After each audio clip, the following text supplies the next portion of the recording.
konteks Indonesia, terdapat beberapa tipe kepemimpinan yang mungkin sesuai untuk digunakan, yaitu kepemimpinan transformatif, karismatik, dan juga transaksional. Kamu mungkin bingung mendengar yang terakhir karena sedikit tidak familiar. Tapi kita akan bahas itu supaya kita bisa memahaminya lebih lanjut. Pertama, kepemimpinan transformatif. Aku yakin banyak dari kalian sudah banyak mendengar tipe kepemimpinan ini. Tapi nggak apa-apa, kita coba bahas ya. Tipe kepemimpinan ini fokus pada pengembangan karyawan dan memperjuangkan tujuan jangka panjang organisasi. Referensiku adalah Pak Jokowi, Presiden Indonesia yang memperjuangkan tujuan untuk mengembangkan infrastruktur dan membuka lapangan pekerjaan baru. Jelaskan, transform. Indonesia yang sebelumnya memiliki kapasitas dan juga kualitas infrastruktur yang belum memadai sebagai sebuah negara yang harusnya bisa maju, itu dibuat Pak Jokowi Renstra yang bisa mengembangkan infrastruktur dan membuat infrastruktur baru yang bisa menjadi patokan agar investasi bisa masuk ke Indonesia secara keseluruhan. Investasinya buat apa? Dalam videoku sebelumnya, investasinya udah aku jelaskan bahwa uang yang digunakan dalam investasi itu akan digunakan sebagai pemutar roda perekonomian yang ada di Indonesia, seperti membuka sektor-sektor industri baru. Pada 2022 kita memulai industri nikel yang lebih serius tentunya. Seperti itulah kira-kira investasi dari luar yang masuk ke Indonesia digunakan. Itu adalah kepemimpinan yang punya sifat transformatif. Yang kedua, tipe kepemimpinan yang karismatik. Kepemimpinan ini memiliki pengaruh yang kuat dan dapat memotivasi karyawan untuk mencapai tujuan organisasi. Contoh yang ada di referensiku untuk pemimpin yang karismatik adalah Anies Baswedan. Kenapa? Karena Anies Baswedan per hari ini memiliki basis massa yang jelas-jelas memiliki concern ke dalam pemikiran Anies tentang bagaimana sebuah pemerintahan harus dijalankan. Kita lihat aja lah, kita bedah. Contohnya adalah program kerja rumah susun 0%. Banyak orang menilai bahwa program kerja ini doesn't make sense. Kenapa? Karena nggak mungkin lah kita mau bikin rumah atau membuatkan masyarakat rumah dan menjual kepada mereka dengan DP yang 0%.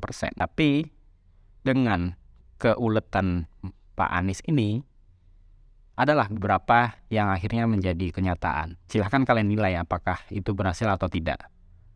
Karena penilaian kalian akan menentukan bahwa Anies itu adalah pemimpin yang karismatik atau tidak. Seperti itu teman-teman. Jadi penilaiannya tergantung kalian ya, aku cuma kasih referensi. Selanjutnya adalah kepemimpinan yang sifatnya adalah transaksional. Nah, kepemimpinan transaksional ini berfokus pada manajemen kinerja dengan menetapkan tujuan dan memberikan insentif atas pencapaian tujuan tersebut. Contohnya adalah salah satunya adalah Pak Erick Thohir dan mungkin juga Pak Ahok. Kenapa? Karena dalam pandangan untuk mengelola sebuah badan, Pak Erick Thohir mengerti caranya memberikan insentif dan juga memberikan warning bagaimana kebijakan itu harus berjalan dan targetnya harus seperti apa. Begitu pula dengan Pak Ahok. Itu adalah kepemimpinan yang sifatnya transaksional, teman-teman. Dan kalau kalian melihat bahwa kepemimpinan yang transaksional ini jelek, menurutku enggak. Karena dia fokus pada target dan bagaimana pencapaian target itu bisa dirigidkan untuk diaktualisasikan tanpa ada problem. Sama nih, contoh kasusnya mungkin kalau dijelaskan waktu perdebatan mengenai kinerja Ahok di Jakarta, kita bisa melihat bahwa Pak Ahok bisa menjelaskan secara rigid step-stepnya, terus hambatannya seperti apa, dan juga kemungkinan untuk tercapainya itu berapa persen. Asal itu bisa berdampak baik bagi masyarakat, ya ayo dibuat. Kayak gitu, itu tipikal orang-orang yang memang memiliki etos kerja yang bagus. Namun, untuk kasus Indonesia secara keseluruhan, dalam pencapaian keberhasilan yang berkelanjutan, Indonesia membutuhkan pemimpin yang mampu menggabungkan beberapa ide kepemimpinan tersebut dan menyesuaikannya dengan situasi yang kompleks. Udah Indonesia beragam, ya kan?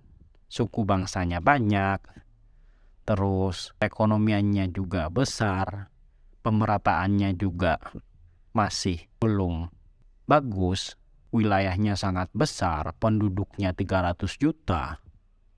Itu adalah gambaran kompleksitas yang harus dipikirkan oleh pemimpin. Belum lagi karakter-karakter orangnya, ditambah dengan agama-agamanya, pandangan-pandangan kehidupannya.